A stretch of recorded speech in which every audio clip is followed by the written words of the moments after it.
In the Ramu Valley in late 1943, the Japanese 78th Infantry Regiment was filing patrol reports that described something their doctrine had no category for. Men were shot from positions that should have been empty. Officers died at a rate the volume of fire could not explain. A formation that moved at 0600 was not safe by 0605. By the end of the campaign, the 18th Brigade of Australia's 7th Division would take Shaggy Ridge for 46 men killed against roughly 500 Japanese dead, a ratio the terrain alone cannot account for. No single weapon produced that number. No single battle did either. It was a system of 10 habits, built in the 12 months between Kokoda and the Finistères, habits Japanese infantry had never been trained to counter. This video is about where those habits came from, why they worked, and what they reveal about the difference between two ways of fighting. Keep that number in mind, 46 against 500. We come back to it at the end. The Imperial Japanese Army of 1942 had not yet lost a land campaign. In China from 1937 onward, it moved fast, hit hard, and broke defenders before they could stabilize. In Malaya, across December 1941 and January 1942, General Tomoyuki Yamashita's forces pushed 1,100 kilometers down the peninsula in 70 days. An advance British and Australian commanders had called impossible for jungle terrain. The lesson the Japanese army drew from these victories was specific. The initiative belongs to whoever moves first. Hold it. Never give the enemy time to think. That doctrine was not improvised. Before Malaya, Colonel Masanobu Tsuji ran a research unit in Formosa in 1941 to develop jungle tactics, and the pamphlet issued to every soldier who invaded Malaya told them how to march, how to attack, how to flank. It did not tell them what to do when the enemy refused to be found. It did not need to. Up to and including Malaya and the Philippines, the enemy had always been findable. The Japanese sniper fit neatly inside this offensive frame. He fired to support the advance, then moved. The Type 97 sniper rifle, adopted in 1937, chambered in the low-flash 6.5mm Arisaka, was accurate to several hundred meters and produced almost no visible muzzle smoke. It was an excellent weapon inside an offensive doctrine. And that doctrine assumed that a sniper who fired once and moved could not be located. The assumption was correct, until it wasn't. The Type 97 was not an inferior rifle. With a 2.5x telescopic sight offset to the left of the receiver, a folding monopod, and the bolt-action reliability of the Type 38 it descended from, it was a capable tool out to 400 meters. Around 22,500 were produced between 1938 and 1943. The Japanese decision was never to build a worse rifle. It was to build a sniper for a different kind of war. What they gave up was patience. Japanese sniper training valued fieldcraft and concealment, but inside a framework that demanded movement. A sniper who held one position was a sniper who might be found. So the doctrine answered with mobility. Fire, move, fire again, the same rhythm as the infantry. The problem is that a rhythm has a sound and a pattern. It leaves a trace, and it assumes the enemy is looking where a moving sniper would be. In China and Malaya, the enemy was. In New Guinea, by mid-1943, the Australians had stopped looking there. Between December 1941, when Japan swept through Malaya, and late 1942, the character of the fighting changed. Malaya was a war of movement, roads, bicycles, defenders without air cover. New Guinea was something else. Terrain that dissolved formations into single files, no roads for hundreds of kilometers, heat and disease that killed more men than bullets. The Japanese arrived with a doctrine built for speed, Speed needs paths. And in the jungle, every path was a shooting gallery. The Australians noticed this at Kokoda in July 1942, then through the retreat and the counter-advance. By November 1942, when the Japanese fell back through the Owen Stanleys and Lieutenant General Tomitaro Horii drowned crossing the flooded Kumusi River, 7th Division after-action reports were already circulating the same observations. Predictable movement, predictable timing, officers drawn toward the sound of contact. Army Training Memoranda 10 and 1st Army Training Instruction Number 3, both circulating within the division before the 1943 campaigns, simply formalized what the riflemen had already started doing. Meanwhile, 6,000 replacements a week were processing through the Jungle Training Centre established at Canungra, Queensland in November 1942. What they learned there was not just how to survive the jungle, it was how to use it. Major General George Vasey, Bloody George to his men, holder of the American Distinguished Service Cross for the Papuan Campaign, commanded the 7th Division from October 1942 through the fighting that ended at Shaggy Ridge. He was no laboratory innovator. He was a commander who trusted his junior leaders and listened to what they brought back from the line. And what they brought back, from Kokoda onward, was a single consistent observation. Japanese cohesion collapsed faster than it should when officers went down early. This was not a quirk of culture or morale. It was structural. The IJA centralized authority at the officer level more than its allied counterparts. An NCO told what to do next could do it. An NCO suddenly asked to improvise against an unexpected threat had been trained to consult an officer first. Remove the officer at the moment of contact, and the patrol's decision cycle slowed to a crawl. The Australians saw the pattern and built a system around it. The rifle they used was the pattern 1914 MK. A bolt-action .303 with a pattern 1918 telescopic sight, designated a sniper weapon since the First World War and still in service in 1942. It was accurate, familiar, and already suited to the paired team tactics Australian snipers were developing. But here's the thing to hold on to for the next 10 minutes. The rifle was not the new idea. The 10 habits were. What follows is not a list of clever tricks. It is 10 specific points where Japanese doctrine collided with a reality it had never modeled. So read them as pairs. Each tactic is one decision on the Australian side and one assumption it broke on the Japanese side. Watch the assumptions fall. Picture the moment a patrol's point man takes a round. The trained Japanese response is to close on the officer for orders. So the Australians made the officer the first thing they took away. Battalion training instructions in 1942 and 1943 named officers and NCOs as the primary sniper target in any engagement. The result was never just one dead man. It was the decision cycle severed at the second it was needed most. A patrol that lost its officer in the opening seconds took minutes to answer a threat that demanded an answer in seconds. Those minutes were the margin. Japanese counter-sniper doctrine was built on sound location. Fire twice from one spot, and the second shot hands them the position. So Australian snipers, by the Ramu Valley fighting of September to December 1943, fired once and withdrew a minimum of 200 meters before even considering another shot. The Japanese were hunting a static shooter. There was no static shooter. After the first round, the position was already empty. Japanese patrols swept ridgelines on principle. High ground was doctrinally valuable, and the thinner canopy made movement faster.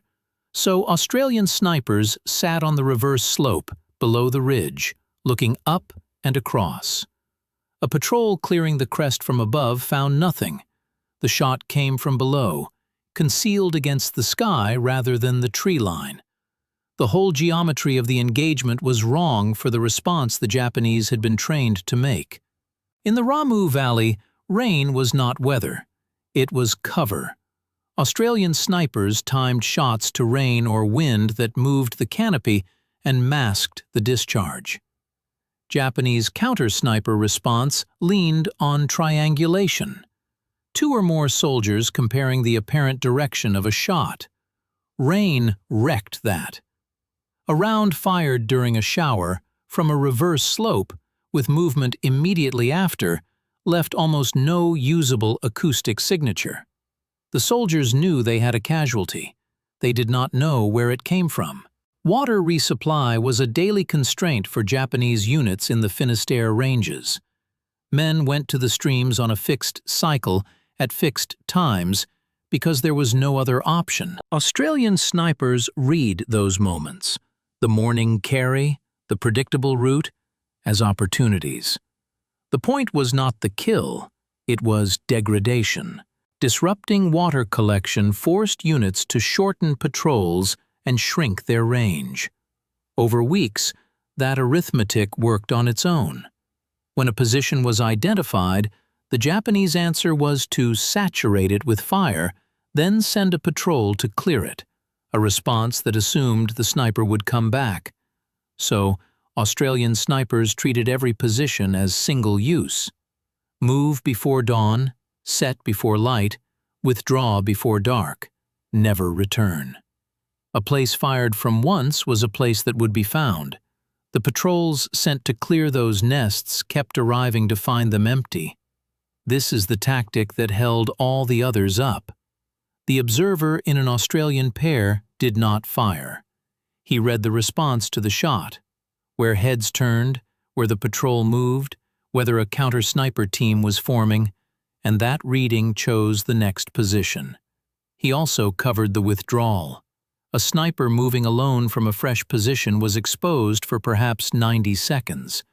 The observer cut that toward 0, because the patrol's attention was on the shot's direction, not on the movement behind it. Remove this tactic, and the other 9 become guesswork.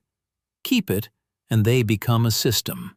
Japanese units in the Finisterres cooked in the early morning. Smoke, the smell of food, the clatter of mess kit.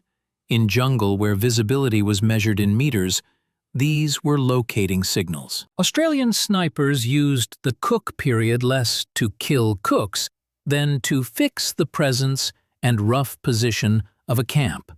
The practical Japanese counter? Cold rations, fewer fires, chewed at morale in a campaign already broken by supply failure. By the Shaggy Ridge fighting in December 1943, units on the ridge were on reduced rations under constant harassment. Cold food, in rain, at altitude, is not a minor thing. Standard Japanese formation put experienced scouts well ahead, alert men with good fieldcraft hard to ambush. Behind them, the main body was less watchful. So, Australian snipers let the point pass and engaged the body of the patrol. The logic is counterintuitive but clean. A man hit in the middle of a column produces a louder, more disorganized response than the point man, because the contact comes from the wrong direction. The formation is braced for threat from the front. A shot from the flank, into the 3rd or 4th man in the file, produced confusion that a shot at the point never did. The last one is the hardest to evidence, and worth stating carefully. Japanese units had a strong, documented obligation to recover their dead, for cultural reasons and to keep documents and equipment out of enemy hands. Australian after-action observations from the New Guinea campaigns describe snipers being aware of this and choosing positions accordingly, so that recovering a body, especially an officer's, meant exposure. To be precise about the evidence, this appears in Australian after-action accounts as an observed pattern, not as a written, named doctrine, and it deserves additional primary source confirmation before it is presented as fact. Treated that way, It still illustrates the core point better than any other example. The Japanese system obliged certain responses. The Australian system was built to anticipate them. The Pattern 1914 was not a better weapon than the Type 97. Both were bolt-action rifles of comparable accuracy at jungle ranges. The Japanese rifle had the lower flash signature.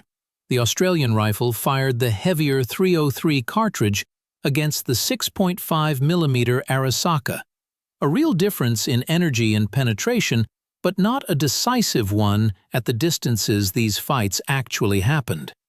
Neither rifle won this. What was decisive was a disagreement about what patience means in combat. The Japanese system read patience as passivity. The enemy who waits surrenders the initiative, and the initiative is everything. That was true for China in 1937 and for Malaya in 1941. It was wrong for New Guinea in 1943 because there patience was not passivity. It was a weapon. The man who waited, who did not fire twice from one place, who let the scouts through and struck the body, who moved after the rain and sat below the ridge, that man held the initiative. The Japanese doctrine had no slot for him because its entire architecture assumed the enemy who held ground and waited had already lost. Facey's division did not invent patience. It formalized it. Canungra, the training memoranda, the reports flowing from Kokoda to Port Moresby to Queensland and back, that was a feedback loop running faster than the Japanese system could match. General Hatadzo Adachi, who took the 18th Army after Horii's death and would surrender in September 1945 with 13,500 men, inherited an army already in retreat against a sniper system its original doctrine had never been built to meet. It was not a better answer to the same question. It was an answer to a different question, one the Japanese had never thought to ask. The Japanese 78th Infantry Regiment on Shaggy Ridge was finished as a fighting unit by late January 1944. The wider 18th Army kept retreating toward Wewak through 1944 and 1945, losing men less to Australian fire than to starvation and disease.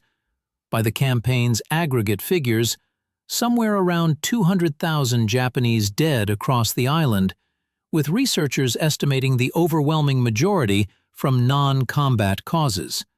The sniper system did not win New Guinea. It shaped the conditions under which the Japanese could not. The Australian side outlived the war. Officer prioritization, no position reuse, paired observation, reverse slope concealment. These were folded into the British Army's revised Jungle Warfare Manual in 1948 and applied directly in the Malayan emergency from that year. The Canungra training never fully closed. The center reopened in 1954 under instructors like Lieutenant Colonel George Wharf, MC in New Guinea and DSO in Borneo, teaching the same principles tested on Shaggy Ridge a decade before. And then they were forgotten and relearned the hard way. When the United States deployed combat units to Vietnam in 1965, it sent an army trained for armored war in Europe, with a minimal sniper program and no doctrine for the patient, ground-controlling marksmanship the Australians had formalized in 1943. American soldiers rebuilt the capability from first principles, in contact, under fire.